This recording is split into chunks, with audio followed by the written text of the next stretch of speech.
You're outside. Street is quiet. No wind, no sirens. And then, a tiny star ignites on the moon's dark side, where there shouldn't be a star at all. Not a meteor in our sky, not lightning, a flash on the moon. And here's the part your brain won't accept at first. If an asteroid hits the moon, the first thing you notice isn't the explosion. It's the silence. Because the silence isn't just space is quiet, it's proof. Proof there's no air to carry a shockwave, no roar, no rumble, no warning you can feel in your chest. Just light, arriving 1.3 seconds late, and debris moving like it's on rails. So if an asteroid hits the moon tonight, what's the first thing you'd actually see from Earth's night side? And why does the silence tell you more physics than the explosion itself? You look up and the moon flashes, then nothing. No sound, just a growing wound of light on the lunar surface. If an asteroid hits the moon tonight, what's the first thing you'd actually see from Earth's night side? And why does the silence tell you more physics than the explosion itself? We're breaking it down second by second. The flash, the plume, and the eerie delay as debris arcs in a vacuum. Stay with this, because the most surprising part isn't the impact. It's what the ejecta does next in the moon's airless sky.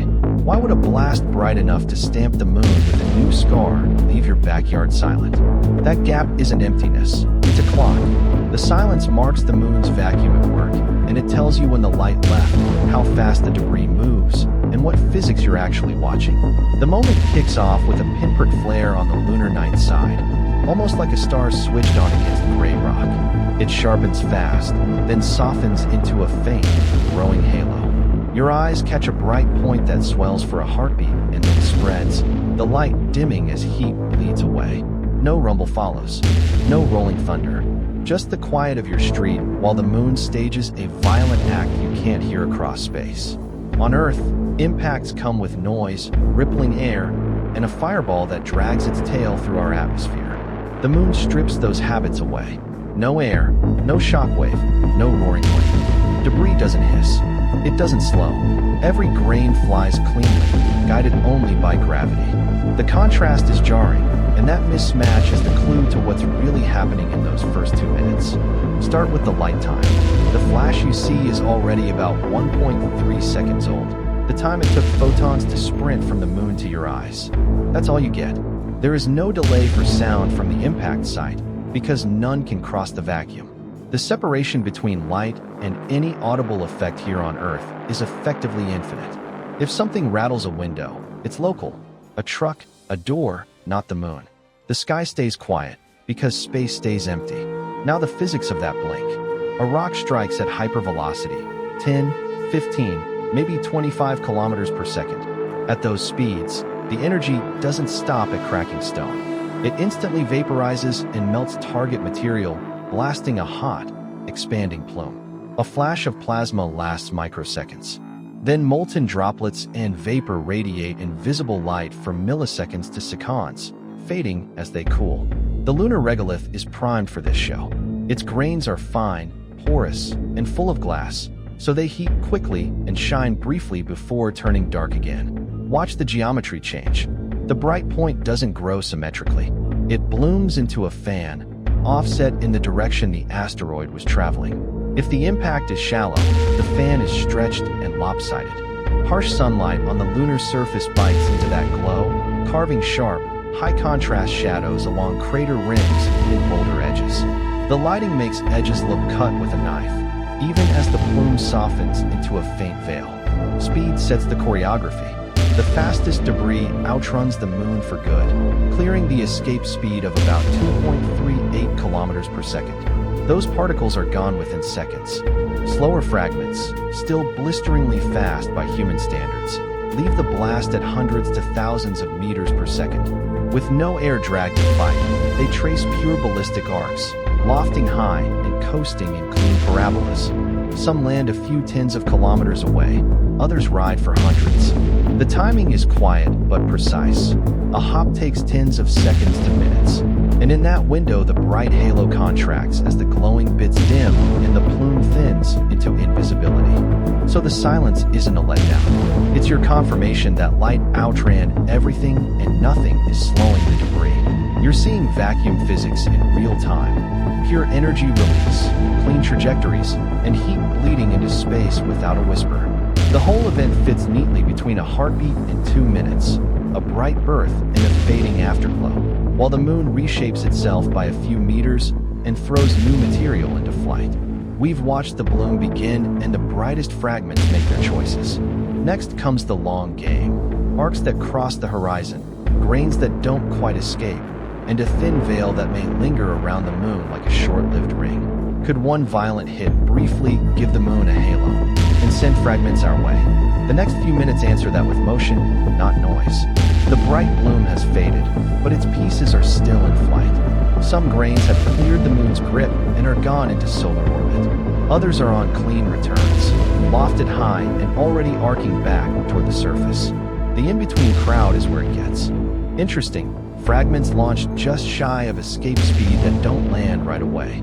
They stretch into long, looping paths that can carry them around the moon for hours, even a day, before gravity and sunlight herd them back down. With no air to slow anything, there are only two fates in the near term: leave forever or keep moving until you hit something. That raises the obvious question: do these persistent flyers add up to a ring you can see? Not the bulb bands you know from Saturn. Think instead of a fragile, spread-out haze, a lopsided halo that thickens along the launch plane and thins everywhere else, subtle and short-lived. Start with the easy trajectories. Most subescape debris follows parabolic arcs set by its launch speed and direction. Fire a rock at a few hundred meters per second, and it might hop a few tens of kilometers downrange.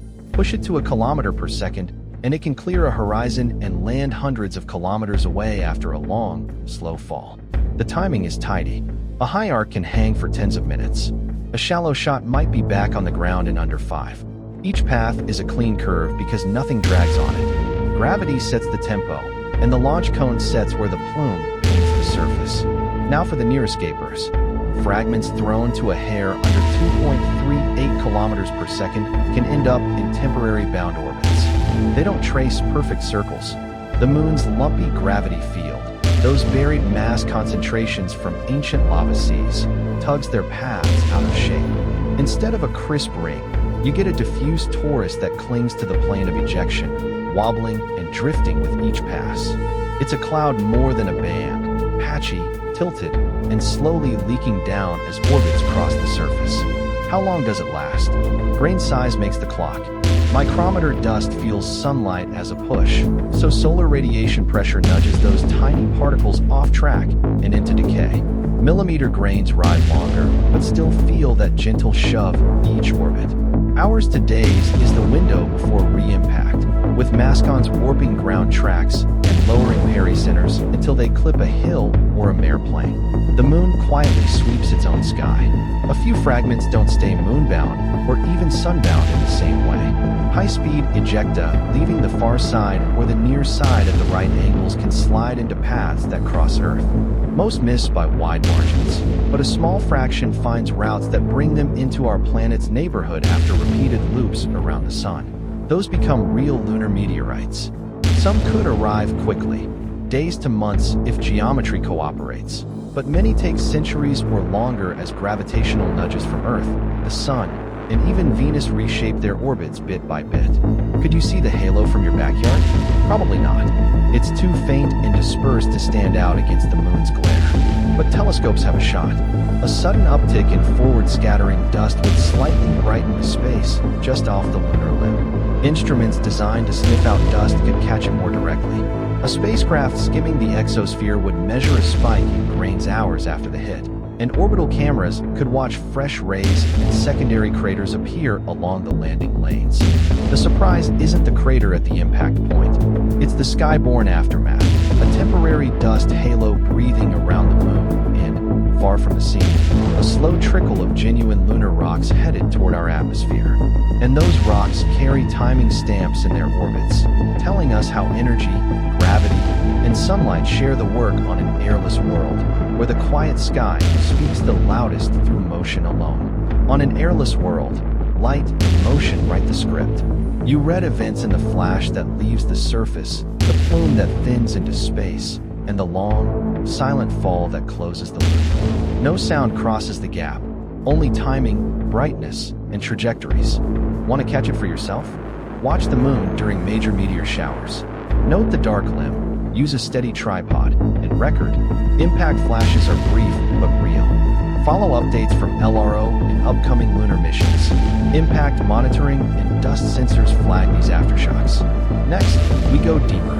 Crater growth, shock, and how orbiters decode and impacts fingerprint from above. Thanks for watching. If you enjoyed this journey through the cosmos, hit like, subscribe, and tap the bell. And when you're ready for your next space mystery, click the video right here.